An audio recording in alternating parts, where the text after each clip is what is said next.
High বন্ধুরা, আজ আমি হাজির হয়েছি 2018 সালে মুক্তিপ্রাপ্ত Hollywood action thriller movie Hunter Killer নিয়ে, যেখানে দেখানো হয়েছে একজন American submarine captain Joe Glass US Navy সিলসের সাথে কিভাবে অপহৃত রাশিয়ান প্রেসিডেন্টকে উদ্ধার করে রাশিয়ান দুর্বৃত্ত জেনারেলের হাত থেকে। তো চলুন ইন্ট্রোডাকশন বিস্তারিত না করে এখন সোজা চলে যাওয়া যাক মূল ভিডিওর দিকে। শুরু করার আগে হেই, আমি Moumita, welcome back to my channel.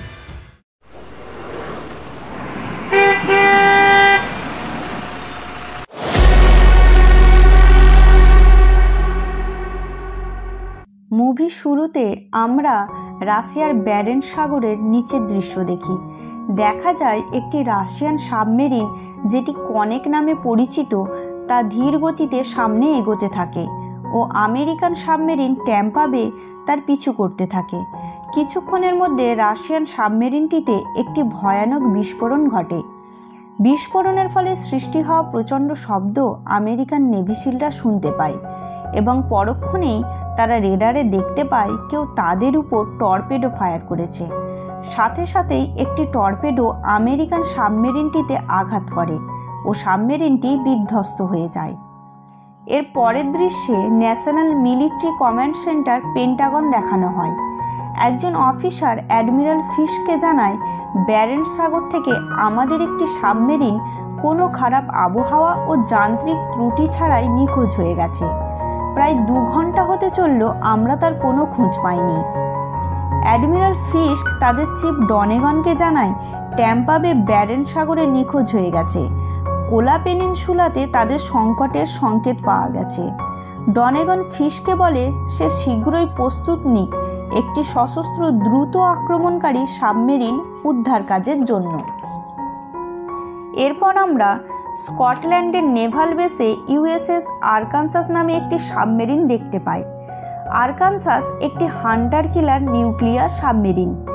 Captain Joe ক্লাসকে Arkansas সাবমেরিনের দায়িত্ব দেওয়া হয়। জো টিমকে নিয়ে রাশিয়ান সাগরে যাওয়ার জন্য প্রস্তুত হয়। জো সাবমেরিনের কন্ট্রোল রুমে গিয়ে নিজেকে টিমের কাছে ইন্ট্রোডিউস করে ও জানায় ইউএসের একটি সাবমেরিন নিখোঁজ হয়ে গেছে এবং আমরা তা খুঁজে বের করব।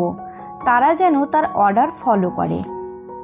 এদিকে পেন্টাগনে একজন অ্যানালিস্ট মিস নরকুইস্ট অ্যাডমিরাল ফিস্কের সঙ্গে দেখা করতে আসে।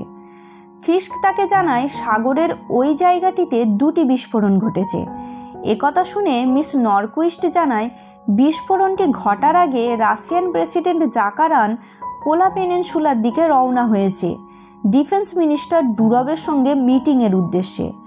ফিস্ক জানায় সে ইতিমধ্যে সেখানে একটি সাবমেরিন পাঠিয়ে দিয়েছে। খুব শীঘ্রই আসল ঘটনাটি জানা যাবে। তখন নরকুইস্ট বলে, আমাদের জানা দরকার রাশিয়ান প্রেসিডেন্ট ওখানে কি করছে। সে যেন একটি টিম পাঠায় যারা রাশিয়ানদের উপরে গোপনে স্থলভাগে নজর রাখতে পারবে। ফিস্ক আর্মি ফোর্সের একটি স্পেশাল টিমকে রাশিয়ায় যাবার নির্দেশ দেয়, যাদের নেতৃত্ব দেয় আর্মি অফিসার বিম্যান। আর একদিকে রাশিয়ার পলিয়ার্নির নেভাল বেসে প্রেসিডেন্ট জাকারান উপস্থিত হয়েছে। রাশিয়ান ডিফেন্স মিনিস্টার ডুরব তাকে স্বাগত জানায়। ততক্ষণে আরকানসাস সাবমেরিনটি কোলা পেনিনসুলা পৌঁছে গেছে। তারা সমুদ্রসীমার তলদেশ স্ক্যান করার জন্য একটি ড্রোন পাঠায়। কন্ট্রোল রুমে সবাই এর লাইভ ভিডিও দেখছিল। তারা তাদের হারানো সাবমেরিনটি খুঁজে পায়, যেটার গায়ে একটি বিশাল গর্ত ছিল। ড্রোনের ভিডিও দেখে সবাই বুঝতে পারে যে সেটার উপর টর্পেডো হামলা করা হয়েছে। এটা দেখে ক্যাপ্টেন জো সাবমেরিনে হাই অ্যালার্ট জারি করে। সাথে সাথেই সমস্ত ক্রুরা স্টেশনে তাদের পজিশন গ্রহণ করে এবং যুদ্ধের প্রস্তুতি নিয়ে তাদের সমস্ত ডিফেন্স সিস্টেম চালু করে দেয়। একজন অফিসার ক্যাপ্টেন জোকে জানায় সে স্ক্যানারে একটি নতুন শব্দ খুঁজে পেয়েছে, যেটি সম্ভবত তাদের উপর দিক থেকেই আসছে। জো জানায় কেউ তাদেরকে ডিটেক্ট করে ফেলেছে। এদিকে দেখা যায় তাদের ঠিক উপরে বরফের মধ্যে একটি রাশিয়ান সাবমেরিন ভেসে আছে। তখন রাশিয়ান সাবমেরিন থেকে 2টি টর্পেডো ফায়ার করা হয় আরকানসাস সাবমেরিনকে লক্ষ্য করে। আরকানসাসে অ্যালার্ম বেজে ওঠে। ক্যাপ্টেন জো নির্দেশ দেয় সাবমেরিনটিকে ম্যানুয়াল মোডে নিয়ে যেতে। জোর নির্দেশে একটি সোনার টর্পেডো ফায়ার করা হয়। অবশেষে সোনার স্ক্যানারে রাশিয়ান সাবমেরিনটিকে খুঁজে পাওয়া যায় ও সাবমেরিনটি ডিটেক্ট হওয়ায় টর্পেডোটি রাশিয়ান সাবমেরিনকে বিকট শব্দ করে ধ্বংস করে দেয়। কিন্তু তখনও রাশিয়ান টর্পেডোগুলি অ্যাক্টিভ ছিল, যেগুলি লক্ষ্য স্থির করে আরকানসাসের দিকে ধেয়ে আসছিল। ক্যাপ্টেন ক্রুদের নির্দেশ দেয় সাবমেরিনটিকে ট্যাম্পা বের দিকে নিয়ে যেতে। তারা তাদের গন্তব্যস্থলে পৌঁছানোর সাথে সাথেই টর্পেডোগুলো ট্যাম্পা বেকে আঘাত করে ধ্বংস করে দেয়। ভাগ্যক্রমে আরকানসাস সাবমেরিনটি অক্ষত আছে। ক্রু অফিসার এক্সো ক্যাপ্টেনকে বলে, আমরা কি একটি নতুন যুদ্ধের জন্ম দিচ্ছি? ক্যাপ্টেন উত্তরে বলে, না, যুদ্ধে আমাদের জড়িয়ে নেওয়া হয়েছে। এর মধ্যেই আমরা রাশিয়ার পলিয়ার্নিতে প্রেসিডেন্ট জাকারান ও ডিফেন্স মিনিস্টার ডুরভকে দেখি। তাদের কাছে একজন অফিসার এসে জানায় আমেরিকানরা তাদের সাবমেরিনকে ডুবিয়ে দিয়েছে। একথা শুনে ডুরভ প্রেসিডেন্টকে বলে, আমাদের তাড়াতাড়ি কিছু পদক্ষেপ নেওয়া উচিত রাশিয়ার সম্মান রক্ষার্থে। এদিকে পেন্টাগনে একজন অফিসার অ্যাডমিরাল ফিশকে আরকানসাসের বর্তমান পরিস্থিতির কথা জানায়।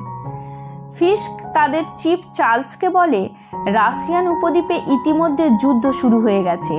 সেখানে 3টি সাবমেরিন ডুবে গেছে, যার মধ্যে 2টি রাশিয়ার ও একটি আমেরিকান। প্রেসিডেন্ট জাকারান পলিয়ার্নিতে আছে। তার গতিবিধি বোঝার জন্য আমাদের একটি স্পেশাল টিম সেখানে উপস্থিত হতে চলেছে। অন্যদিকে আমরা সেই আমেরিকান স্পেশাল টিমকে দেখি, যারা এর মধ্যেই রাশিয়ান সীমানায় পৌঁছে গেছে। ক্যাপ্টেন জো তাদের ড্রোনটিকে সেই রাশিয়ান সাবমেরিনের কাছে পাঠায়, যেটা আমরা মুভির শুরুতেই ব্লাস্ট হতে দেখেছিলাম। ক্যাপ্টেন সাবমেরিনের অবস্থা দেখে বুঝতে পারে এই সাবমেরিনে কেউ হামলা করেনি, এটি ভিতর থেকেই ব্লাস্ট হয়েছে। হয়তো ভিতরে এখনও কিছুজন জীবিত আছে। ক্যাপ্টেন সাবমেরিনের স্কেপ ট্যাঙ্ককে সেখানে পাঠানোর সিদ্ধান্ত নেয় তাদেরকে উদ্ধার করে আনার জন্য।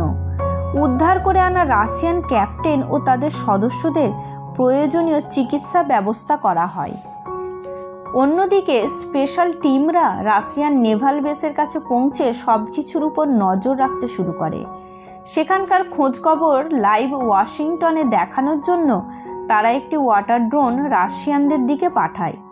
পেন্টাগনে থাকা অফিসাররা ড্রোনে রুশ প্রেসিডেন্ট জাকারানকে দেখতে পায়। প্রেসিডেন্ট জাকারান ডুরভকে জানায় সে কোনোভাবেই মস্কোতে যোগাযোগ করতে পারছে না, তার জন্য একটি সুরক্ষিত এমার্জেন্সি লাইন খুলে দেওয়া হোক। ডুরভ জানায়, আমাদের উপর আক্রমণের সম্ভাবনা রয়েছে, তাই আমি সমস্ত যোগাযোগ ব্যবস্থা বন্ধ করে দিয়েছি নিরাপত্তার জন্য। প্রেসিডেন্ট ডুরভকে বলে, এই সিদ্ধান্ত তুমি নিতে পারো না, আমাকে মন্ত্রী, সংসদ, সাধারণকে জানাতে হবে।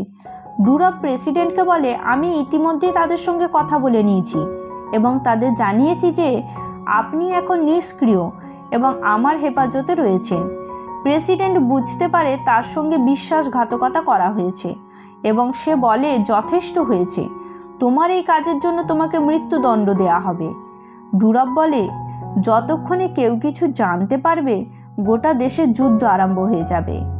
তখন যুদ্ধে জয়ী হওয়াটাই আসল লক্ষ্য হয়ে দাঁড়াবে, বাকি কথা ভুলে গিয়ে।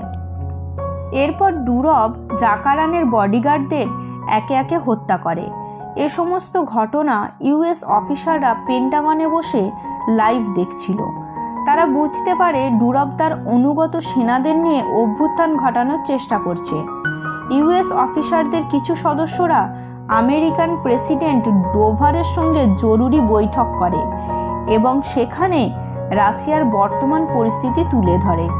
বৈঠকে সদস্যরা জানায়, ডুরভ আমাদেরকে প্রথম আক্রমণকারী দেশ হিসাবে তুলে ধরেছে। সে তার সশস্ত্র বাহিনীকে যুদ্ধের জন্য প্রস্তুত করে তুলেছে, তাই আমাদেরও প্রস্তুত থাকা উচিত। মিস নরকুইস্ট বলে, সব কিছু ডুরভের পরিকল্পনা মতো চলছে। সে চায় আমরা তাদের উপর হামলা করি ও এতে তৃতীয় বিশ্বযুদ্ধ শুরু হয়ে যাক।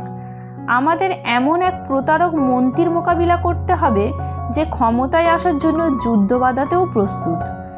আমেরিকান প্রেসিডেন্ট বলে, আমাদের কাছে কি কোনো উপায় নেই? একথা শুনে অ্যাডমিরাল ফিস্ক বলে, যদি আমরা প্রেসিডেন্ট জাকারানকে উদ্ধার করে মস্কো পাঠাতে পারি তাহলে এই যুদ্ধের ইতি ঘটতে পারে। যেহেতু পলিয়ার্নির পাশেই আমাদের একটি টিম আছে আর উপকূলে একটি সাবমেরিন আছে, তাই আমরা তাকে উদ্ধার করতে পারি। আমেরিকান প্রেসিডেন্ট ডোভার ফিশকে এই মিশনের অনুমতি দেয় ও বলে, আমি সর্বোচ্চ চেষ্টা করব এই যুদ্ধ থামানোর। এদিকে ক্যাপ্টেন জো আদেশ পেয়ে ক্রু মেম্বারদের জানায় আমাদের পলিয়ার্নি যেতে হবে এবং আমাদের 4 জন আর্মি ও রাশিয়ান প্রেসিডেন্ট জাকারানকে উদ্ধার করে নিয়ে আসতে হবে। অফিসার এক্সও এই কথাটি শুনে জানায়, ওই এলাকাটি সেন্সার আর মাইন দ্বারা সুরক্ষিত, আমরা যতই চেষ্টা করি ডিটেক্ট হয়ে যাব। জো বলে, তুমি সঠিক বলেছ, আমাদের একটি স্থানীয় নাবিকের প্রয়োজন। জো রাশিয়ান সাবমেরিন থেকে উদ্ধারিত রাশিয়ান ক্যাপ্টেন সার্গিওর কাছে গিয়ে জানায়, আমেরিকানরা আপনাদের সাবমেরিনে হামলা করেনি। প্রমাণ হিসাবে সেই ব্লাস্ট হওয়া সাবমেরিনের ছবিটি দেখায়। ব্লাস্টটি সাবমেরিনের ভিতর থেকে হয়েছে, অর্থাৎ কেউ আপনাকে ফাঁসানোর চেষ্টা করেছে। জো তাকে সাহায্য করার জন্য বললে সার্গিও জানায়, সে শত্রুদের সাহায্য করে না, সে বিশ্বাসঘাতক নয়। জো বলে, বিশ্বাসঘাতক হচ্ছে ডুরব, যে আপনার সাবমেরিনে ব্লাস্ট ঘটিয়েছে ও যুবক নাবিকদের প্রাণ নিয়েছে। এছাড়া আপনাদের প্রেসিডেন্ট জাকারানকে বন্দি করে রেখেছে। আমেরিকার প্রেসিডেন্ট আমাকে নির্দেশ দিয়েছে রাশিয়ান প্রেসিডেন্টকে উদ্ধার করার জন্য, যেটা আপনার সাহায্য ছাড়া সম্ভব নয়। এদিকে ডুরব বাহিনীর একজন সদস্য তাদের বসকে জানায়, আমাদের বেসের কাছ থেকে এক অজানা রেডিও সিগন্যাল পাচ্ছি। ডুরব তাকে খুঁজে বের করতে বলে। ততক্ষণে বিম্যান বেসের কাছে এক উঁচু টাওয়ারে তার সদস্যদের নিয়ে আত্মগোপন করে। ডুরবের বাহিনী গাড়ি নিয়ে খুঁজতে বেরিয়ে পড়ে সেই আতঙ্কের সিগন্যালটি। খুঁজতে খুঁজতে তারা সেই টাওয়ারের কাছে এসে পৌঁছায়। উপরে কেউ লুকিয়ে আছে নাকি তা দেখার জন্য একজন সোলজার আন্দাজে টাওয়ারের দিকে গুলি করতে থাকে এবং একটি গুলি এসে আমেরিকান টিমের এক সদস্যের পায়ে লাগে। কোনো কিছু খুঁজে না পেয়ে তারা সেখান থেকে চলে যায়। অন্যদিকে আরকানসাসে সার্গিও ছবি দেখে বুঝতে পারে যে আমেরিকানরা তাদের উপর হামলা করেনি। সে ক্যাপ্টেন জোকে সাহায্য করতে রাজি হয়। সার্গিও রাশিয়ানদের থেকে গোপনে পলিয়ার্নি পর্যন্ত পৌঁছানোর জন্য জোকে একটি রাস্তা দেখায়, যা তাদের চার্টে ছিল না। এই ভয়ঙ্কর রাস্তাটি মাইন ও সাউন্ড সেন্সার দ্বারা সুরক্ষিত ছিল। সেন্সারগুলো এতটাই সেন্সিটিভ যে সামান্য একটু শব্দে সাবমেরিনটি ব্লাস্ট হতে পারত। এদিকে আমেরিকান টিম বাধ্য হয়ে তাদের আহত মেম্বারকে রেখে রাশিয়ান প্রেসিডেন্টকে উদ্ধারের জন্য বেরিয়ে পড়ে। বিম্যান বাকি মেম্বারদের বলে, উদ্ধার কাজ শেষে সে বেঁচে থাকলে আবার আসবে আহত মার্টিনেলিকে ফিরিয়ে নিয়ে যাবার জন্য। টিমটি পানির নিচে দিয়ে নিঃশব্দে তাদের লক্ষ্যের দিকে এগোতে থাকে। প্রেসিডেন্টকে রাখা সেই বিল্ডিংয়ের কাছে পৌঁছলে তারা দেখে প্রেসিডেন্টের এক বডিগার্ড জীবিত পড়ে আছে। তারা ওই বডিগার্ডকে বলে, আমরা প্রেসিডেন্টকে উদ্ধার করতে এসেছি, তাই সে তাদের সাহায্য করতে পারে। এ কথাতে সে রাজি হয়ে যায়। এরপর টিমটি নিঃশব্দে গানের সাইলেন্সার লাগিয়ে একের পর এক ডুরব বাহিনীকে মারতে থাকে। প্রেসিডেন্টের রুমের দরজা খোলার জন্য তারা দরজায় বোমা ব্লাস্ট করে এবং এর শব্দে চারপাশের ডুরব বাহিনীরা আসতে শুরু করে। প্রচণ্ড গোলাগুলি শুরু হয়। এক পর্যায়ে বডিগার্ড অলেগ প্রেসিডেন্টের প্রাণ রক্ষার্থে নিজে সামনে এগিয়ে যায় ও টিমকে বলে প্রেসিডেন্টকে নিয়ে যাবার জন্য। বিম্যান ও তার টিম প্রেসিডেন্টকে নিয়ে উপর থেকে নামতে শুরু করে। ডুরব বাহিনী যখন বডিগার্ড অলেগের উপর গুলি করতে থাকে তখন অলেগ গ্রিনেড নিয়ে নিজেকে সহ রুমের সবাইকে উড়িয়ে দেয়। ডুরব বাহিনীর এলোপাতাড়ি গুলিতে টিমের একজন সদস্যকে গুলি লাগে এবং সে মারা যায়। বিম্যান ও অপর মেম্বার মিলে প্রেসিডেন্টকে নিয়ে সাগরের দিকে রওনা হয়। ইতিমধ্যে রাশিয়ান বাহিনী গাড়ি নিয়ে তাদের পিছু করতে শুরু করেছে। জো তাদেরকে উদ্ধারের জন্য স্কেপ ট্রাঙ্ক পাঠিয়ে দেয়। ডুরব বাহিনীর হামলায় একটি গুলি প্রেসিডেন্টের গায়ে লাগে এবং তারা সেখানে আটকা পড়ে। তখনই দূরে আড়াল থেকে একজন স্নাইপার তাদের ব্যাকআপ দেওয়া শুরু করে। বিম্যান বুঝে উঠতে পারছিল না কে তাদেরকে সাহায্য করছে। আসলে সে হলো সেই আহত টিম মেম্বার মার্টিনেলি, যাকে টিম ফেলে এসেছিল। তার অব্যর্থ নিশানায় ডুরব বাহিনী একে একে কুপকাত হয়ে পড়ে। এই সুযোগে প্রেসিডেন্টকে নিয়ে তারা সেখান থেকে পালিয়ে যায় ও পানিতে ঝাঁপ দেয়। ডুরব বাহিনী উপর থেকে এলোপাতাড়ি গুলি ছুঁড়তে থাকে। বিম্যানকে ব্যাকআপ দেওয়ার জন্য অপর টিম মেম্বারটি সেখানে থেকে যায় ও পরবর্তীতে তাদের গুলিতে মারা যায়। বিম্যান প্রেসিডেন্টকে ট্রাঙ্কে পৌঁছে দিয়ে আবার ফিরে আসে তার মেম্বারদের নিয়ে যাবার জন্য। এই সমস্ত কথা শুনে ডুরব তার বাহিনীকে নির্দেশ দেয় সব রাস্তা বন্ধ করে দেবার জন্য, যাতে আমেরিকান সাবমেরিনটি বেরোতে না পারে। অন্যদিকে ক্যাপ্টেন জো বুঝতে পারে রাশিয়ার যুদ্ধজাহাজ তাদের উপর আক্রমণ করতে আসছে। তারা তড়িঘড়ি প্রেসিডেন্ট জাকারানকে ট্রাঙ্ক থেকে মূল সাবমেরিনে নিয়ে আসে। এরই মধ্যে রাশিয়ান যুদ্ধজাহাজ থেকে টার্গেটেড মিসাইল ট্রাঙ্কটিতে এসে পড়ে এবং সেটি ধ্বংস হয়ে যায়। ততক্ষণে সেটি মূল সাবমেরিন থেকে বিচ্ছিন্ন করে নেওয়া হয়েছিল। ক্রমাগত রাশিয়ান জাহাজ থেকে মিসাইল নিক্ষেপের ফলে আরকানসাস বেশ কিছু ড্যামেজ হয়ে যায়। পরিস্থিতি সামাল দেওয়ার জন্য আরকানসাসকে সাগরের তলদেশে নিয়ে যাওয়া হয়। যেহেতু রাশিয়ার যুদ্ধজাহাজে সার্গীয় ট্রেন্ড করা অনেক ব্যাটালিয়ন উপস্থিত ছিল, তাই লক্ষ্য স্থির থাকা সত্ত্বেও ক্যাপ্টেন জো রাশিয়ান যুদ্ধজাহাজের উপর ফায়ার করতে নিষেধ করে এবং আরকানসাস সাগরের তলদেশের নরম মাটিতে মাছের মতো লুকিয়ে পড়ে। রাশিয়ান জাহাজ থেকে আরকানসাসের দিকে ধেয়ে আসা টর্পেডোটি তার লক্ষ্যে আঘাত হানতে ব্যর্থ হয় এবং জলের মধ্যে বিস্ফোরণ ঘটায়। আমেরিকার পেন্টাগনে সবাই ভাবছিল বিস্ফোরণের ফলে তাদের সাবমেরিনটি ধ্বংস হয়ে গেছে। চিফ ডোনেগান অ্যাডমিরাল ফিশকে বলে, তোমার এই ভুল সিদ্ধান্তের জন্য এখন রাশিয়া সহ অন্যান্য দেশগুলি ডুরবের সঙ্গ দেবে। যেহেতু রাশিয়ান প্রেসিডেন্ট জাকারানের মৃত্যু আমাদের হাতে হয়েছে, তাই বাকিদের বোঝানো হবে আমরা প্রেসিডেন্টকে অপহরণ করে হত্যা করেছি। এদিকে রাশিয়ার সমস্ত জাহাজ যুদ্ধের জন্য প্রস্তুত হতে থাকে। এবার আমরা দেখি ডুরব বাহিনীর হাতে আমেরিকান টিমের স্নাইপার মার্টিনেলি ধরা পড়ে যায়। যখন তাকে তারা হত্যা করতে যাচ্ছিল, তখন বিমান এসে তাকে বাঁচিয়ে নেয়। প্রেসিডেন্ট জাকারান জোকে বলে সে রাশিয়ান জেনারেলের সাথে ডুরবের সম্পর্কে কথা বলতে চায়, যাতে তারা আক্রমণ করা বন্ধ করে দেয়। জো উপদেশ দেয় এতে আরও বিপদ হতে পারে। যোগাযোগ স্থাপনের জন্য আমরা উপরের দিকে উঠলেই আমাদেরকে মেরে দেওয়া হবে। আরকানসাসে দ্রুত জল ঢোকার ফলে অনেকাংশ নষ্ট হয়ে যায়। অন্যদিকে রাশিয়ান যুদ্ধজাহাজ তাদের সিগন্যাল পেয়ে তাদের উপর লক্ষ্য স্থাপন করে। কোনো উপায় না পেয়ে জো ক্যাপ্টেন সার্গীয়কে বলে রাশিয়ান জাহাজে উপস্থিত তার অনুগতদের সাথে কথা বলার জন্য। ব্যাটালিয়নদের সার্গীয় বলে, আমি আরকানসাসে মুক্ত অবস্থায় আছি, তাই তোমরা ফায়ার করো না। আরকানসাস সাগরের উপরিভাগে উঠে আসার ফলে পেন্টাগনের অফিসাররা বুঝতে পারে তারা বেঁচে আছে। প্রেসিডেন্ট জাকারান ব্রডকাস্টের মাধ্যমে যুদ্ধজাহাজে উপস্থিত ব্যাটালিয়নদের জানায় কোনোরূপ হামলা থেকে তারা যেন বিরত থাকে। সার্গীয়র অনুগতরা আরকানসাসের উপর হামলা না করায় ডুরব তার লক্ষ্যে পৌঁছানোর জন্য একে একে সমস্ত মিসাইল আরকানসাসের দিকে টার্গেট করতে শুরু করে। সমস্ত কিছু দেখে চিফ ডোনেগান ক্যাপ্টেন জোকে নির্দেশ দেয় নিজেদের বাঁচানোর জন্য তারা যেন ফায়ার করে। একথা শুনে জো ক্রু মেম্বারদের মিসাইল প্রস্তুত করতে বলে। ডুরব তাদের উপর মিসাইল নিক্ষেপ করে দেয়, কিন্তু কিছু একটা ভেবে জো কাউন্টার অ্যাটাক না করে অপেক্ষা করতে বলে।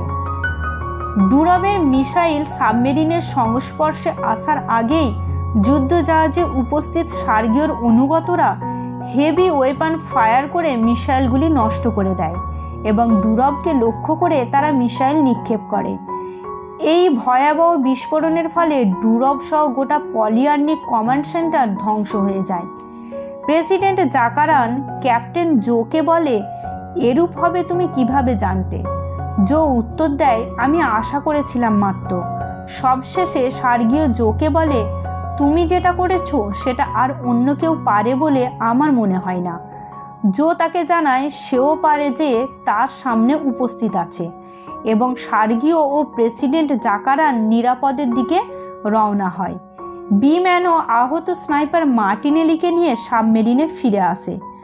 জো ও বিম্যানের সাক্ষাৎ ঘটে এবং তাদের আলাপ পরিচয় ও খুনসুটির মধ্য দিয়ে হান্টার কিলার মুভিটি শেষ হয়ে যায়।